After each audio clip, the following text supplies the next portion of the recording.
de Baka, la Mecque, bénie, et une bonne direction pour l'univers. Là sont des signes évidents, parmi lesquels l'endroit où Abraham s'est tenu debout, et quiconque y entre est en sécurité. Et c'est un devoir envers Allah pour les gens qui ont les moyens d'aller faire le pèlerinage de la maison. Et quiconque ne croit pas, Allah se passe largement des mondes. Dis, ô gens du livre, pourquoi ne croyez-vous pas au verset d'Allah, Al-Qur'an, alors qu'Allah est témoin de ce que vous faites? Dis, ô gens du livre, pourquoi obstruez-vous la voie d'Allah à celui qui a la foi, et pourquoi voulez-vous rendre cette voie tortueuse, alors que vous êtes témoins de la vérité, et Allah n'est pas inattentif à ce que vous faites. Ô les croyants, si vous obéissez à un groupe de ceux auxquels on a donné le livre, il vous rendra mécréants après que vous ayez eu la foi. Et comment pouvez-vous ne pas croire, alors que les versets d'Allah vous sont récités, et qu'au milieu de vous se tient son messager? Quiconque s'attache fortement à Allah, il est certes guidé vers un droit chemin. Ô les croyants, craignez Allah comme il doit être craint, et ne mourrez qu'en pleine soumission. Et cramponnez-vous tous ensemble au câble d'Allah, et ne soyez pas divisés. Et rappelez-vous le bienfait d'Allah sur vous. Lorsque vous étiez ennemis, c'est lui qui réconcilia vos cœurs. Puis, par son bienfait, vous êtes devenus frères. Et alors que vous étiez au bord d'un abîme de feu, c'est lui qui vous en a sauvés. Ainsi, Allah vous montre ces signes, afin que vous soyez bien guidés. Que soit issue de vous une communauté qui appelle au bien, ordonne le convenable, et interdit le blâmable, car ce seront eux qui réussiront. Et ne soyez pas comme ceux qui se sont divisés et se sont mis à disputer, après que les preuves leur furent venues, et ceux-là auront un énorme châtiment. Au jour où certains visages s'éclaireront, et que d'autres s'assombriront, à ceux dont les visages seront assombris, il sera dit, « Avez-vous mécru après avoir eu la foi?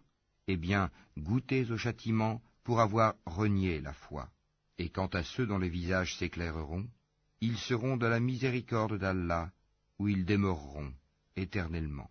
Tels sont les versets d'Allah, nous, Muhammad, te les récitons avec vérité, et Allah ne veut point léser les mondes. À Allah appartient tout ce qui est dans les cieux et sur la terre, et c'est vers Allah que toute chose sera ramenée. Vous êtes la meilleure communauté qu'on ait fait surgir pour les hommes. Vous ordonnez le convenable, interdisez le blâmable, et croyez à Allah. Si les gens du livre croyaient, ce serait meilleur pour eux. Il y en a qui ont la foi, mais la plupart d'entre eux sont des pervers. Ils ne sauront jamais vous causer de grand mal, seulement une nuisance, par la langue. Et s'ils vous combattent, ils vous tourneront le dos, et ils n'auront alors point de secours. Où qu'ils se trouvent, ils sont frappés d'avilissement, à moins d'un secours providentiel d'Allah ou d'un pacte conclu avec les hommes. Ils ont encouru la colère d'Allah, et les voilà frappés de malheur pour n'avoir pas cru aux signes d'Allah, et assassiné injustement les prophètes, et aussi pour avoir désobéi et transgressé. Mais ils ne sont pas tous pareils. Il est, parmi les gens du livre, une communauté droite qui, aux heures de la nuit, récite les versets d'Allah en se prosternant. Ils croient en Allah et au jour dernier, ordonnent le convenable, interdisent le blâmable, et concourent aux bonnes œuvres. Ceux-là sont parmi les gens de bien. Et quelque bien qu'ils fassent, il ne leur sera pas dénié, car Allah connaît bien les pieux. Quant à ceux qui ne croient pas, ni leurs biens ni leurs enfants ne pourront jamais leur servir contre la punition d'Allah, et ce sont les gens du feu. Ils y demeureront éternellement. Ce qu'ils dépensent dans la vie présente ressemble à un vent glacial qui s'abat sur un champ appartenant à des gens qui se sont lésés eux-mêmes et le détruit. Car ce n'est pas Allah qui leur cause du mal, mais ils se font du mal à eux-mêmes. Ô les croyants, ne prenez pas de confidents en dehors de vous-même, ils ne failliront pas à vous bouleverser. Ils souhaiteraient que vous soyez en difficulté. La haine, certes, s'est manifestée dans leur bouche, mais ce que leur poitrine cache est encore plus énorme. Voilà que nous vous exposons les signes, si vous pouviez raisonner. Vous, musulmans, vous les aimez, alors qu'ils ne vous aiment pas, et vous avez foi dans le livre tout entier. Et lorsqu'ils vous rencontrent, ils disent « Nous croyons ». Et une fois seuls, de rage contre vous, ils se mordent les bouts des doigts. Dis, mourrez de votre rage. En vérité, Allah connaît fort bien le contenu des cœurs. Qu'un bien vous touche, ils s'en affligent. Qu'un mal vous atteigne, ils s'en réjouissent. Mais si vous êtes endurants et pieux, leur manigance ne vous causera aucun mal. Allah connaît parfaitement tout ce qu'ils font. Lorsqu'un matin, Mohammed, tu quittas ta famille pour assigner aux croyants les postes de combat, et Allah est audient et omniscient. Quand deux de vos groupes songèrent à fléchir, alors qu'Allah est leur allié à tous deux, car c'est en Allah que les croyants doivent placer leur confiance. Allah vous a donné la victoire à Badr, alors que vous étiez humiliés. Craignez Allah donc, afin que vous soyez reconnaissants. Allah vous a bien donné la victoire, lorsque tu disais aux croyants, « Ne vous suffit-il pas que votre Seigneur vous fasse descendre en aide 3 milliers d'anges ?» Mais oui, si vous êtes endurants et pieux, et que les ennemis vous assaillent immédiatement, votre Seigneur vous enverra en renfort 5000 anges marqués distinctement.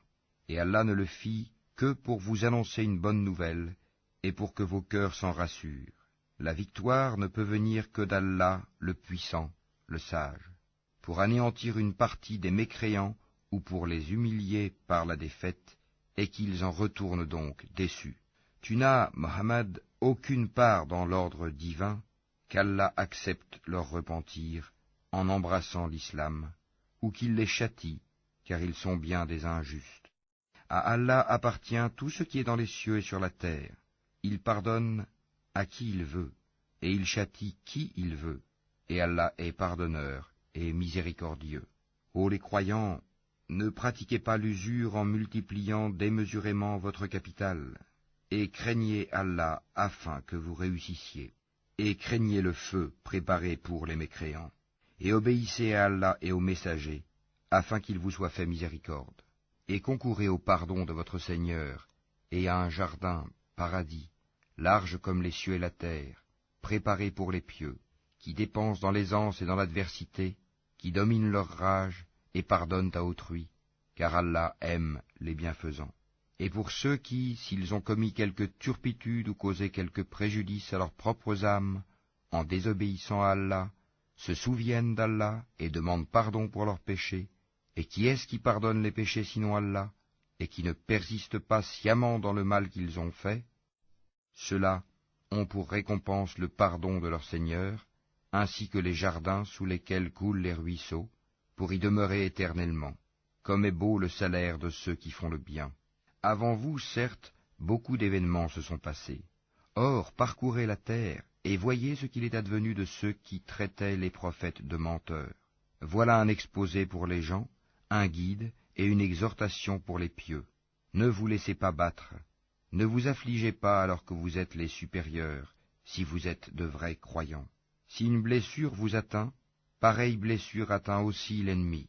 Ainsi faisons-nous alterner les jours, bons et mauvais, parmi les gens, afin qu'Allah reconnaisse ceux qui ont cru, et qu'il choisisse parmi vous des martyrs.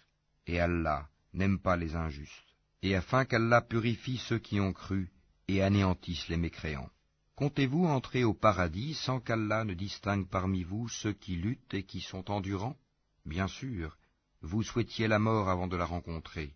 Or vous l'avez vue, certes, tandis que vous regardiez. Mohammed n'est qu'un messager, des messagers avant lui sont passés. S'il mourait donc, ou s'il était tué, retourneriez-vous sur vos talons? Quiconque retourne sur ses talons ne nuira en rien à Allah, et Allah récompensera bientôt les reconnaissants. Personne ne peut mourir que par la permission d'Allah et au moment prédéterminé. Quiconque veut la récompense d'ici-bas, nous lui en donnons. Quiconque veut la récompense de l'au-delà, nous lui en donnons, et nous récompenserons bientôt les reconnaissants. Combien de prophètes ont combattu, en compagnie de beaucoup de disciples? Ceux-ci ne fléchirent pas à cause de ce qui les atteignit dans le sentier d'Allah. Ils ne faiblirent pas et ils ne cédèrent point. Et Allah aime les endurants. Et ils n'eurent que cette parole: Seigneur, pardonne-nous nos péchés ainsi que nos excès dans nos comportements, affermis nos pas, et donne-nous la victoire sur les gens mécréants. Allah donc leur donna la récompense d'ici-bas, ainsi que la belle récompense de l'au-delà.